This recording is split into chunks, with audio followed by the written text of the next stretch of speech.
আপনারা কি এরকম ভিটাবেল ইন্টারেস্টিং পুরি খেতে চান? তাহলে আপনাদেরকে যখন দেখাই কেমন করে বানাবেন। এরকম করে যখন পুরি বানাবেন তখন খেতেও অনেক টেস্টি হবে আর দেখতেও ভীষণ সুন্দর। দেখুন কি সুন্দর, দেখেছেন?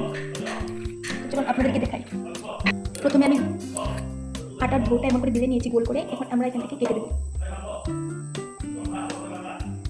আর এটা একটু দেখে দেবো। এখন এটা একটা একটা করে আমি ভেজে নেবো। এখন আমি এটা তেলের মধ্যেই দিয়ে দেবো। দেখবেন আপনারা কি সুন্দর হয়, নিজে নিজে এটা উল্টে যাবে। দেখছেন সুন্দর করে ফুলে উঠেছে। এটা এমন করে উল্টে দেবেন। দেখুন তো